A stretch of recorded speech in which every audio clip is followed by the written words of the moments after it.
Okay, so first I'm going to clean the feet with, this is an alcohol-based cleanser.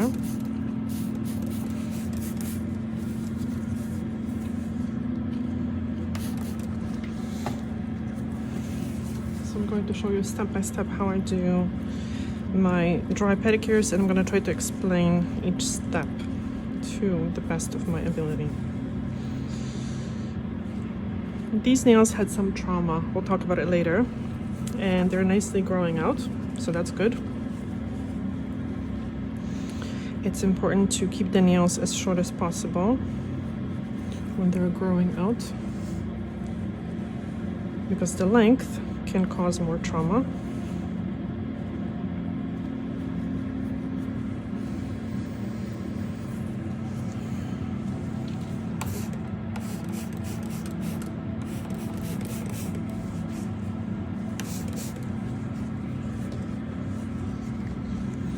And by the way, it is a very good idea to remove the polish before a pedicure, and like a day or two prior if possible, and then apply oil treatment, whatever. That really kind of prevents sometimes some people getting some surface damage on their nails. I don't know why it happens, but it does. Like why it helps, but it does.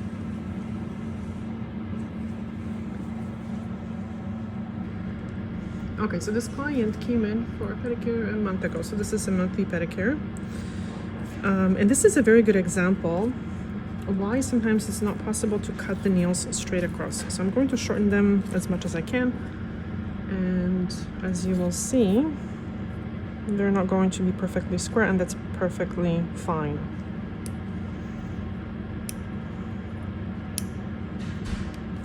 Sometimes you just have to follow the shape of the nail bed.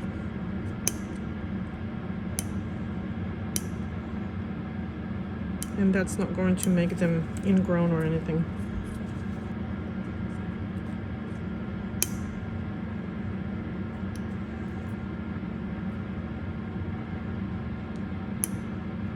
I always feel the bottom of the nail with this part of the clippers, just so I don't clip the skin.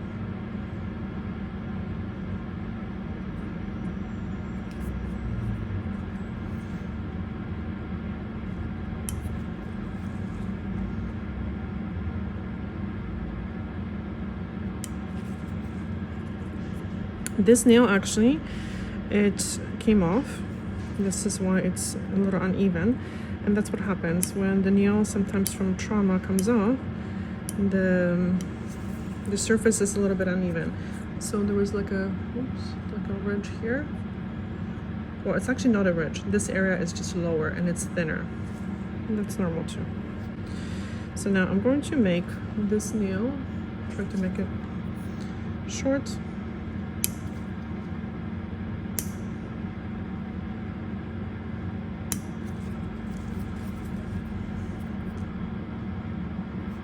But still nice looking. Let's just put it this way so the client can wear. It's still a sandal season here. People still wear their sandals. Normally, if you want to, you can cut it out. All the separated area if you want to.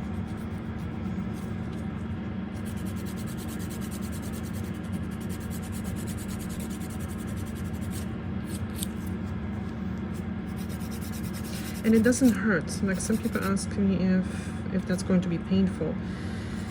It's not, because that nail is already separated. You're not cutting out anything. You just want to cut out the separated part. And why? Because when you have this pocket, especially when there was polish on, there is a risk of developing a bit of a bacteria growing underneath the nail, even sometimes fungal infection. So this is why it is recommended to cut them as short as possible, or cutting out the whole separated area. But sometimes, for some clients it's just not doable, so we'll just keep it as short as possible and keep an eye on it. If there was no color changes, there was no green happening, or the nail is not getting thick looking or anything, then it's fine.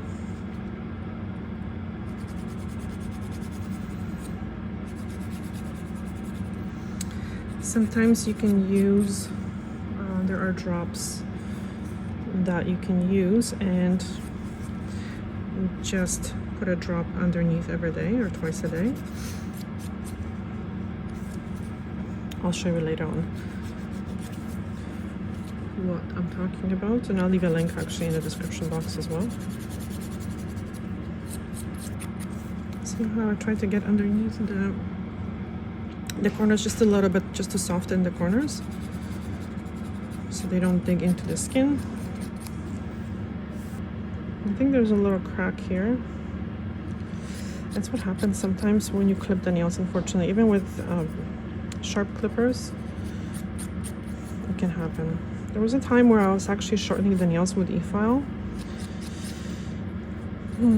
but I don't anymore. So this is actually, you can just buff it out. Toenails are so much thicker than, you know, the nails on your hands, so it is okay sometimes to thin them out a little bit. I mean, reasonably, if you can. For some people you can't, obviously. Some people have very thin toenails, then I wouldn't recommend filing. Okay, and let's just move on to the other foot. As you can see, the corners are good. Sometimes when I do the cleaning the edges with the little tool, I kind of go back to the file, but now I'm gonna leave it.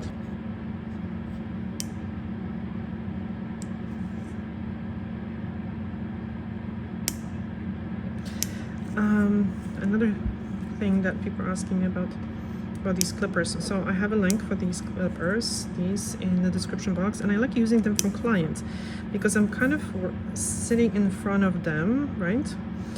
But for yourself, I don't think they would be as comfortable because your hand has to be in a funny position. So these are good when you're working on other people, but when you're working on yourself, that's not necessary to really get this shape of clippers.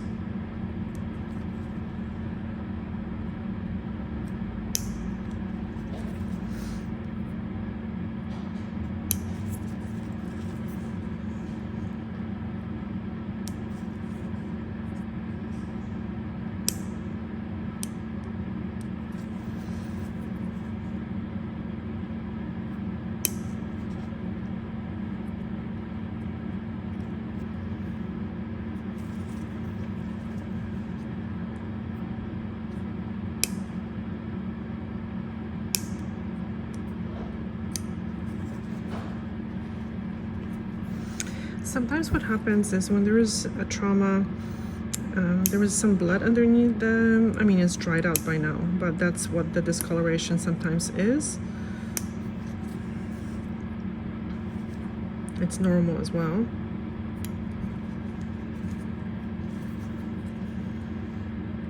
I recently actually, what did I drop? I dropped something right here on my toe, and it hurt a lot. So let's hope, and I have a bruise.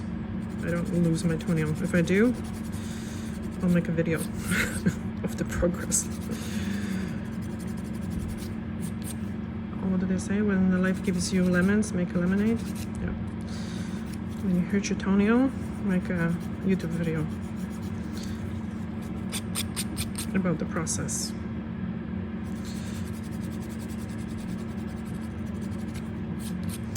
Okay, again, this client has been coming for like the whole summer now, so I'm kind of aware of the progress and how the nails are growing out. This is why it's just my opinion, important to go, if possible, to the same person, because I can see what's going on with the nail. I don't have to guess if this nail is growing out well or not. Sometimes it's a good idea to actually take pictures. If actually it is a good idea. I have another client who is growing out some trauma on both toenails, and we are actually taking pictures just to see if that area is growing out or not. If it's not growing out, then I suggested to her to go to a podologist or a podiatrist and have it cut out because it's quite high.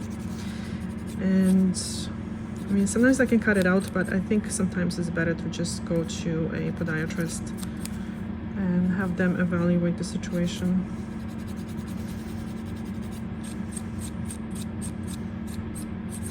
And by the way, so when the podiatrist cuts everything out, this happens often,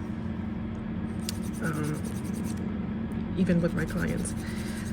Unfortunately, sometimes we think that cutting the nail out once fixes the situation. It usually doesn't, because the nail, it's not going to grow out right away. It just kind of grows out very slowly, so it reattaches very slowly. So you have to keep cutting it out. Usually, unfortunately, for months, because the toenails grow so slow. And often people just go once, they cut it out, they're like, oh, it's not helping because it's still growing out separated. Yeah, because you have to keep cutting it out. So if it grows, if the nail grows 1 millimeter, sometimes it reattaches half. So let's say after 2 weeks, 3 weeks, sometimes you can just cut it out and then just keep cutting it out. And that's what is necessary for the nail to grow out healthy. But if it's growing out on its own and there is no further separation and the separation is disappearing, then sometimes I guess it's okay to just let it grow out too. So it really depends. It really depends. And by the way, when I have new clients, I usually ask them to remove the polish before they come in for a service, because this way I can see the health of the nails, because really as a pedicurist, I can't work on any problematic nails, meaning like if there is any fungal infection, bacterial infections, anything like that. So it's a good idea to ask the client to remove the polish to see beforehand if the nails are healthy. But in many cases, trauma like this happens, and it's just from trauma. It's very common, actually. So now, very important part. Now I'm nudging back the skin, not the cuticle. So the cuticle is this white stuff that's left behind. So the reason why it is so important, because you don't want to be actually shoving all that cuticle under the skin fold. You want to be able to remove that cuticle. You see? Just nudging the skin fold back gently. And this is the cuticle.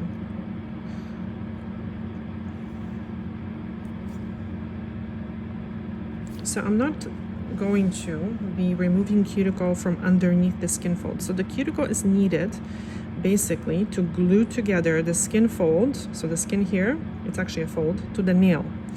But once it's past that skin fold, it's not necessary anymore, because yes, it's a seal when it's under the skin fold, right? Once it's out, it's not sealing anything anymore.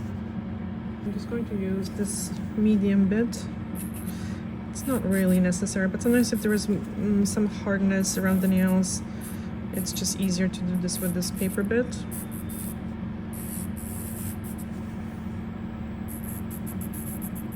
There's a little bit of callus here, I can feel it. It's just from the nails, sorry, the toes getting squished together a little bit.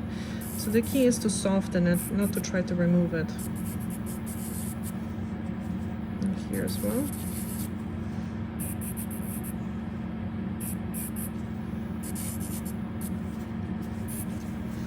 So normally when I'm not doing the video, I actually do each step on both feet. But because I'm filming, I don't want to move the camera. So I kind of do one foot and then I do the other one. But normally it's actually quicker and better to do each step on both feet.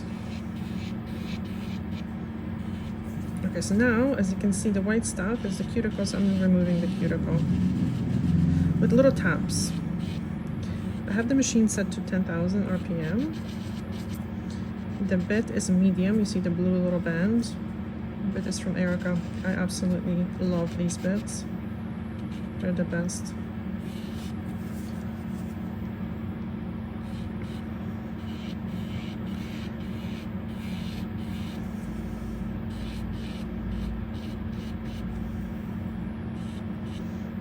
perhaps.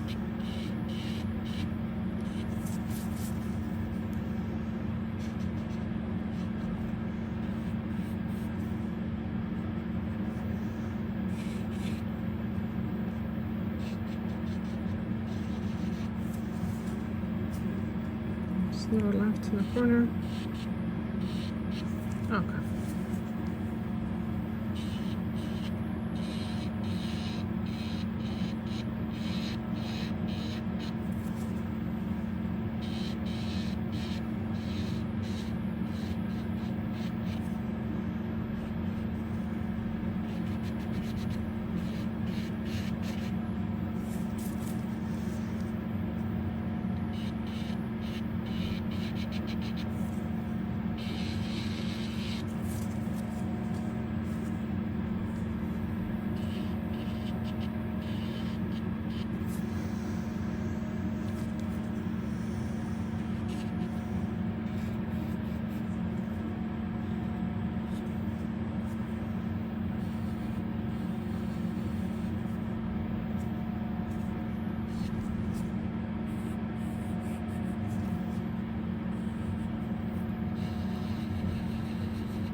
The thing is that hard skin develops because of something, right? So because of pressure to protect the underlying tissues. So if we remove completely the hard skin, the client is much more likely to get blisters. So that would not be a good thing. This is why it's okay to maybe reduce it so it's not uncomfortable anymore, but removing the hard skin completely is a little risky, I would say.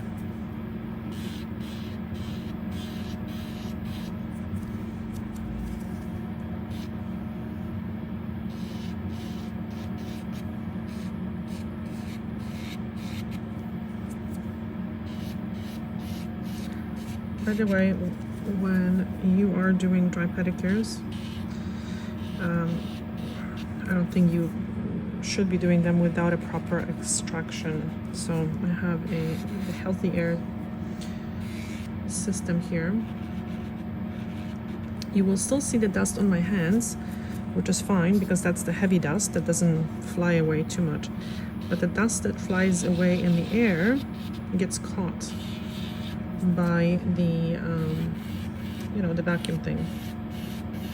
Some people actually have electric files with the system built in, but they tend to be quite loud too. And I don't know, I've never worked with one, so I can't say which one I prefer.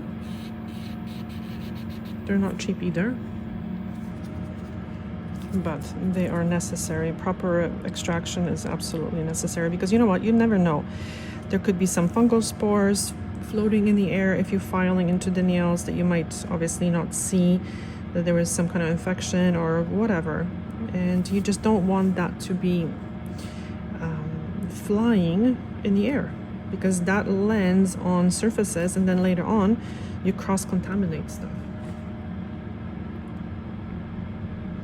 So, some people just wear a mask. Well, that's a good idea, but then you still have all that stuff floating in the air and settling on surfaces. So mask, yeah, if you have a good one, it will protect you from the fine dust, maybe, but it's not enough.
going to use the cone bit.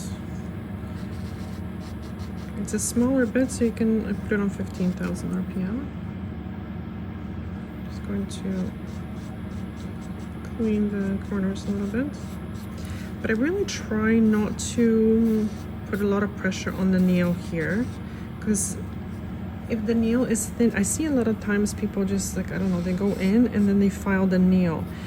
But then the nail becomes thinner and you can easily break it. So what I'm doing is I'm just catching this skin mostly and just the hard skin pretty much. It's a little too high. Okay. 13 or 12. It's also good for the little corners here. See?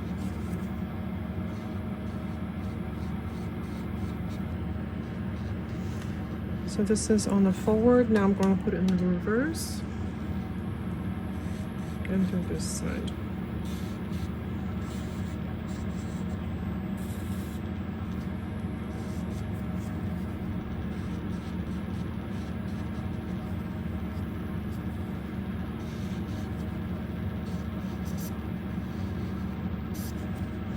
This reminds me of teeth cleaning.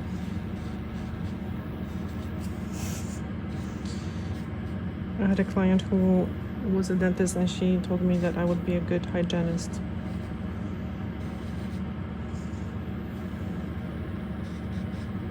Probably. I would probably like that type of work. It's just very detailed. Okay.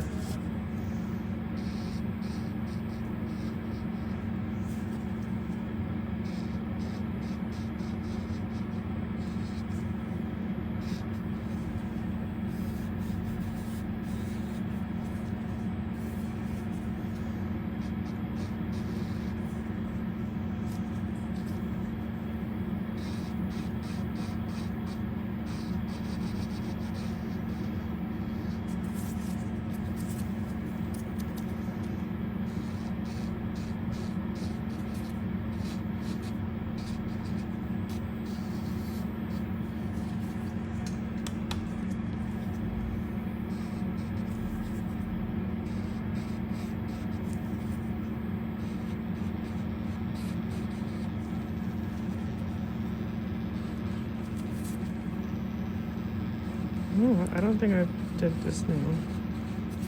I'm gonna go back with the other bit.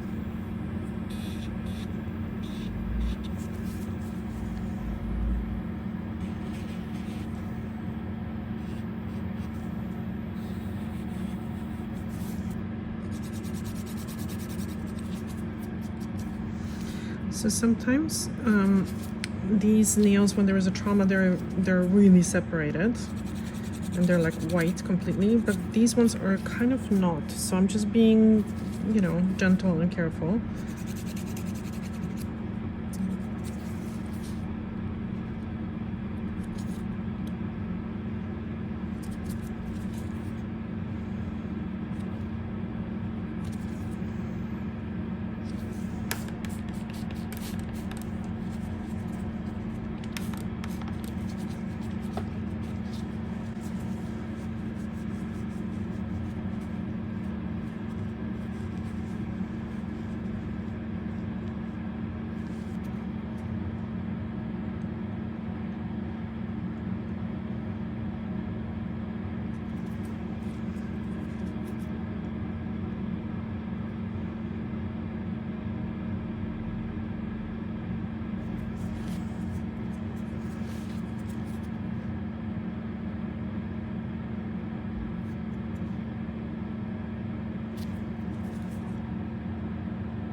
Yeah, there was no like clear pocket here, so I'm just going to be gentle and clean as much as I can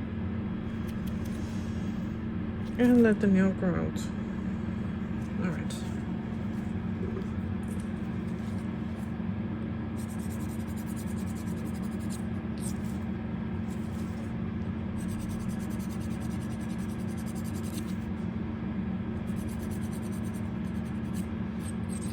There's just a little bit of polish left.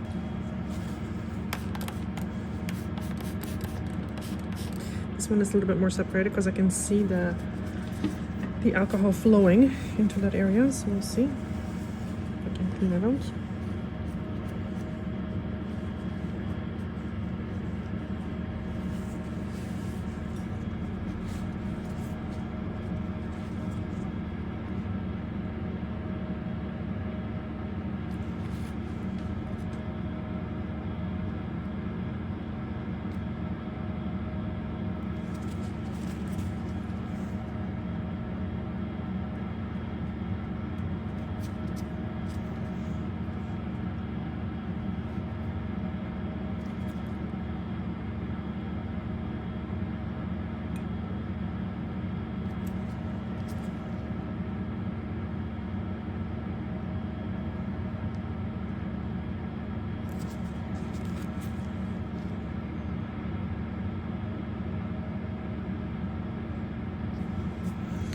It feels pretty tight, so I'm not gonna force it.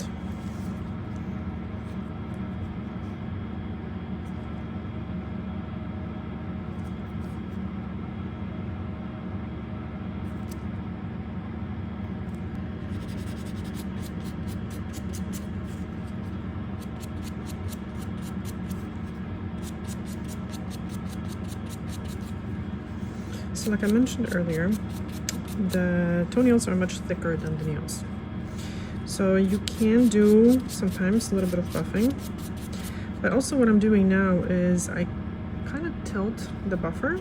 So I just reach the area where the cuticle was, just to make sure there's no cuticle left, there was no little catches of skin, because we're gonna polish with probably a dark color. So when you are polishing and there's little pieces of cuticle left, the polish just kind of gets caught on it or something. It's hard to describe it, and it kind of flows into that area, and it's just difficult to polish well. I smooth the free edge as well a little bit.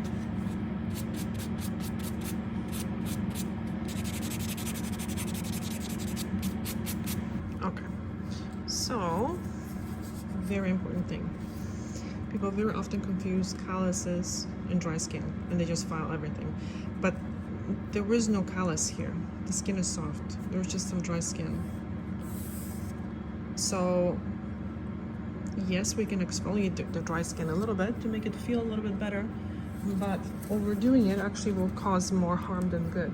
So I'm going to just grab this, just gently go over, and I just kind of feel for the skin. I'm not trying to remove the dry skin. I'm just trying to smooth it a little bit. And I can feel that this is better, or this is a little bit more rough. So dry skin has to be repaired with creams after each, shower, using gentle cleansers. So we can't get rid of dry skin. And it's good to tell clients that, because sometimes people expect us to have like perfect feet after a pedicure. But yes, I can do it, but that's not going to solve the problem whatsoever. It's going to make it worse.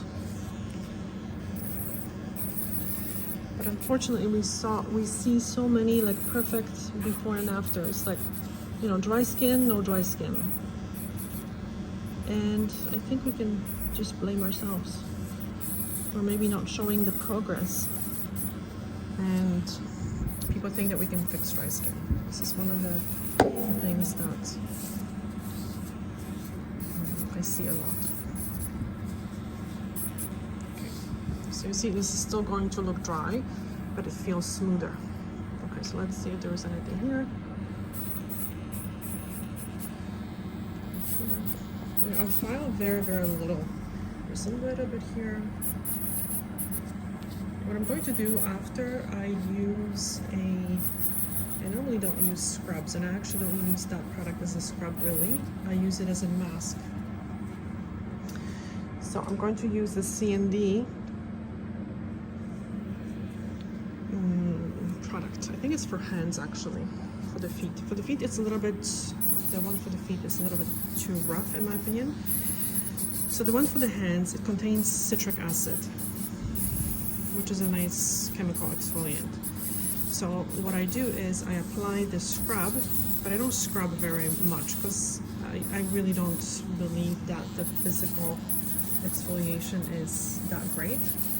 But when you put the activator on, the activator dissolves the crystals, and this becomes like a mask. So what I do is I put that on, wrap the feet with towels, and then I do the polishing. So for 10 minutes, the clients can sit with that mask on, and it just helps to break down the dead skin cells, and then the cream absorbs a little bit better. But again, gentle is better. Okay, a little bit lower, just barely. I have this actually on like 19,000 RPM, so not high.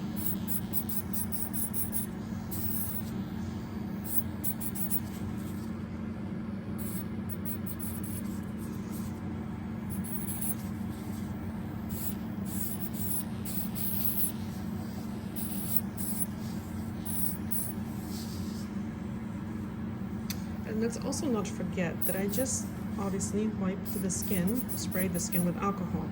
So it looks worse than it really is too. So trying to now remove all this until the skin is pink, in my opinion, would be a little crazy. Yeah, it would probably look good, but temporarily.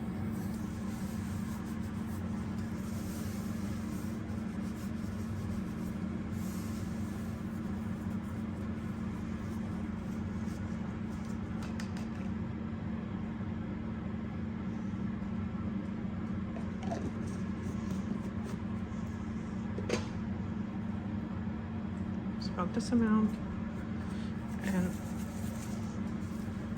apply it.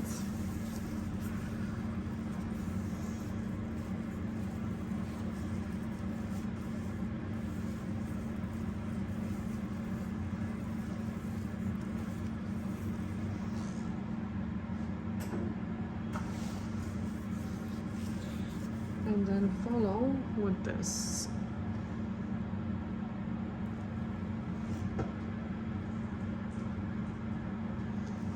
Okay, and this dissolves the crystals, making it like an alpha hydroxy mask.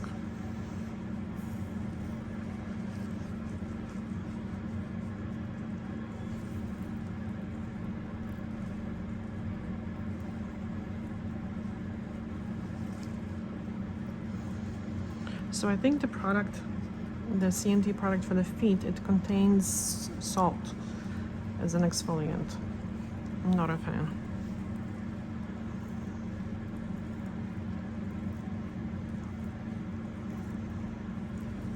I remember years and years ago, probably 20 years ago, CND had this kind of a system for the hands. It was called citrus something manicure. And it had a very similar, it had a different scent, but same idea, that it had the scrub and then it had activator. I mean, it's a nice treatment for a manicure. It's not treatment, maybe a manicure, you know what, no, not as much, for a pedicure, because people don't scrub their feet as much as they scrub their hands. I believe these hands are overwashed and the skin barrier is just destroyed, so scrubbing it more is not really beneficial. But for the feet, it works. Especially when clients don't use creams with urea and some sort of acids like lactic acid. Once in a while, this type of exfoliation is nice. But would I do it personally for myself? Honestly, no. Because I use creams that do have exfoliants. and too much exfoliation is not really good either.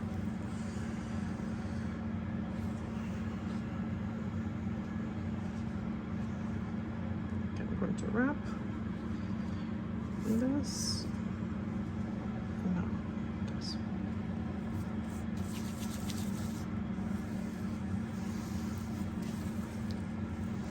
And at this point, the crystals are dissolved. This is smooth now. So I kind of rub it in until the crystals dissolve. It just helps them to dissolve. Because the activator is like water-based, right? So the water will melt the citric acid. Yeah, this is smooth now.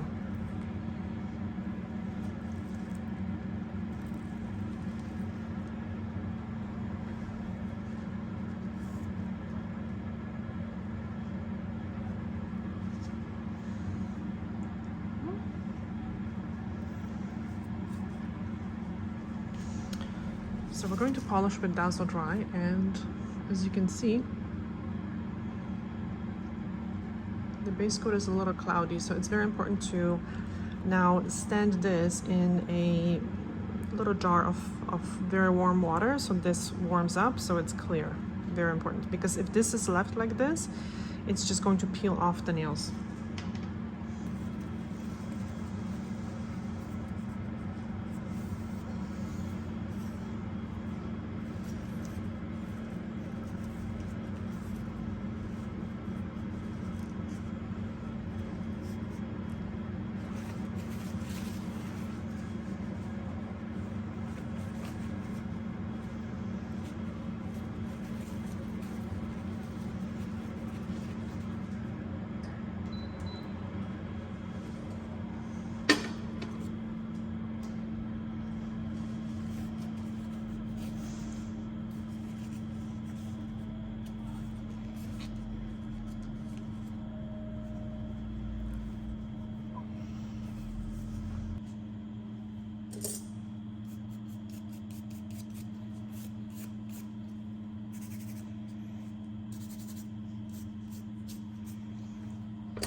Okay, so now this is clear.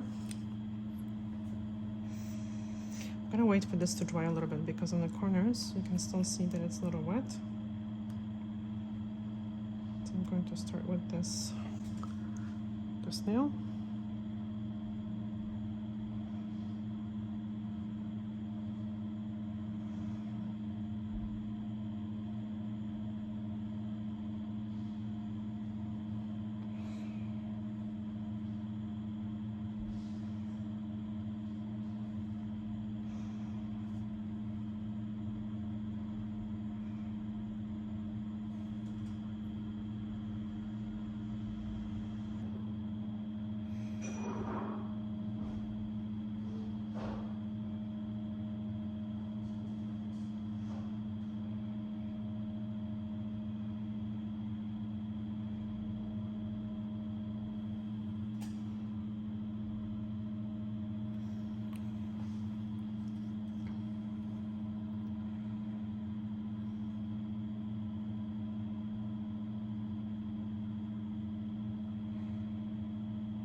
So the edges of this one are still a little wet, so I'm not gonna apply the color over a wet base coat because that's not the best idea. What happens is that the polish then like becomes very gooey. Truly Dazzle Dry is different.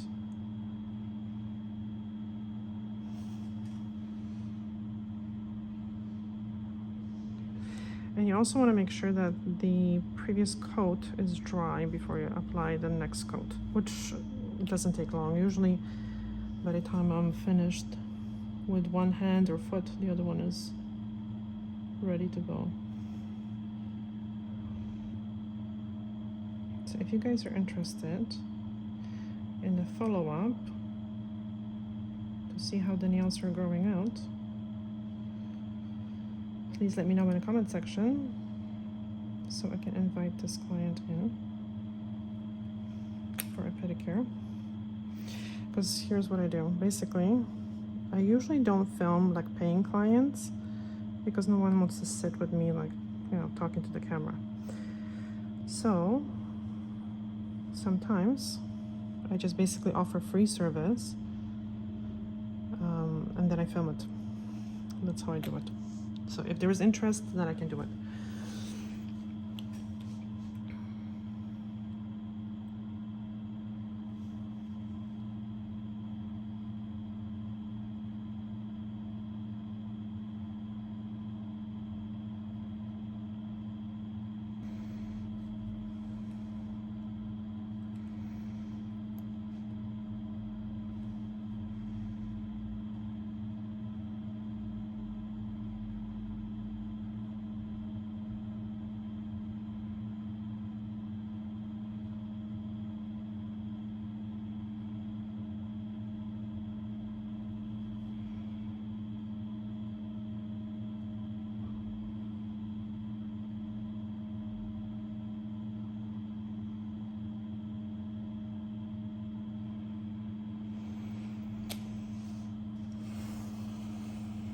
Okay, so this one is still shiny, which means, especially in this area, that it's not dry. So I'm going to again start with this one. It's dry. It's kind of matte.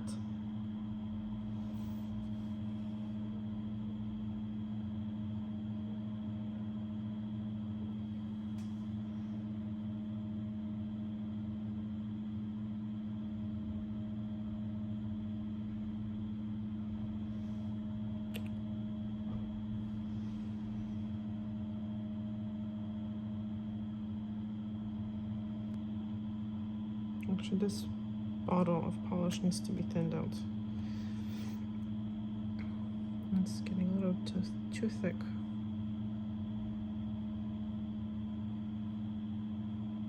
When it comes to Dazzle Dry, their polishes need to be thinned out once in a while because they dry so fast that they need that.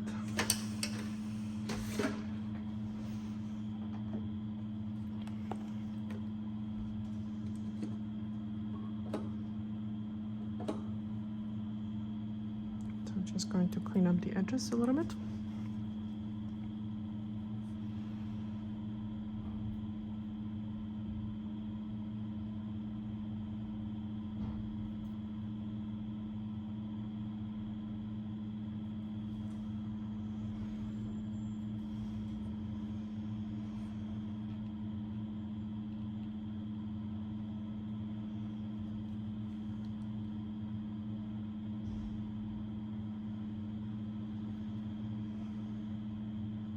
So this brush is an acrylic brush.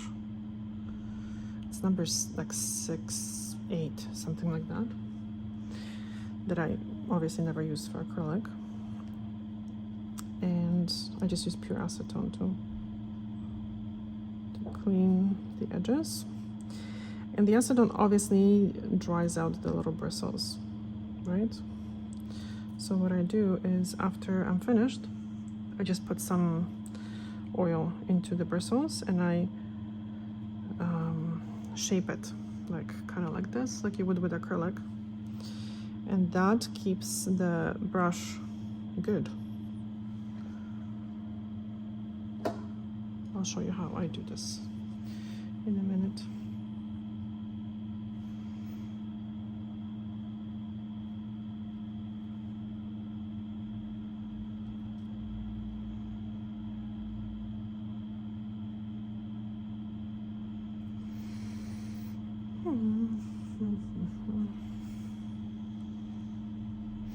I actually like to clean off the polish.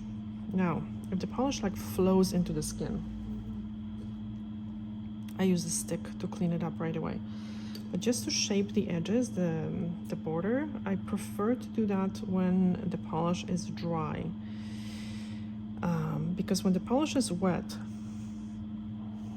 it's very easy to like overdo it and mess it up. I don't know how to explain it. It's better to do it when it's dry, or like almost dry.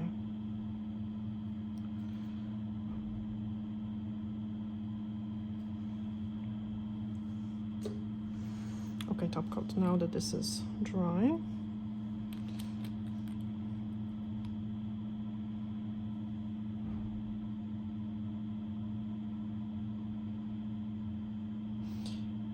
another important thing is to keep the top coat at a good consistency as well. You don't want to have it too thick,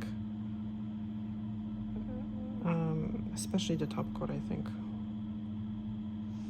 because then you start getting bubbles and it shrinks. So it needs to be at the right consistency. And obviously I would not use any other thinner other than the Dazzle Dry thinner. So you need that thinner definitely for the color and the top coat, and never ever for the base coat.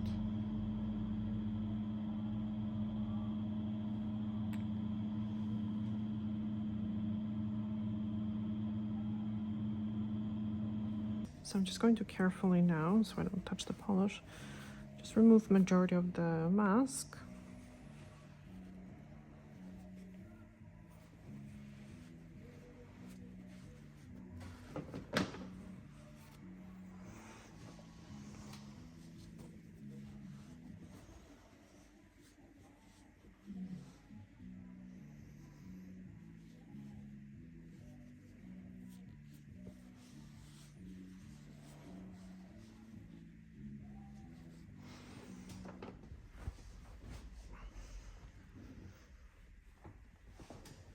And now just a hot towel to remove the rest of the mask.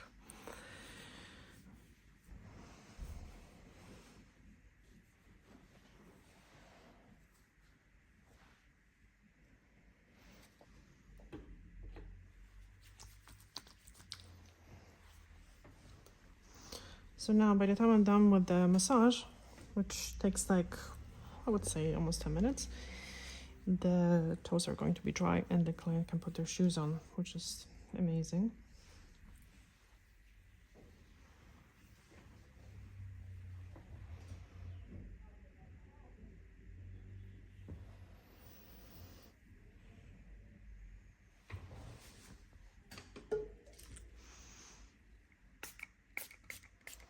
So normally,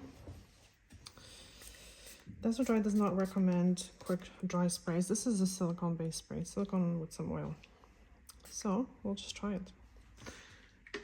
The difference is that this is just much lighter than the oil.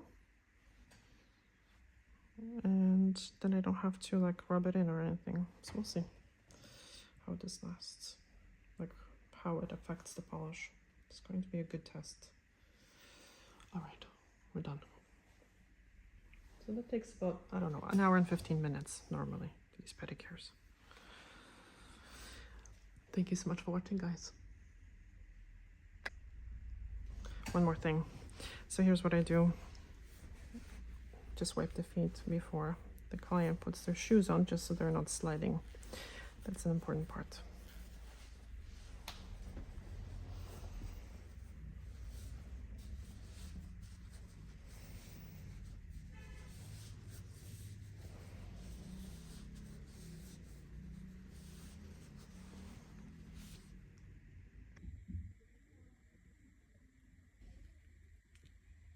Okay, so you can see after you use the acetone for a while, the bristles become like dry, and you don't have the point anymore. So here's what I do: just 1 drop really of oil.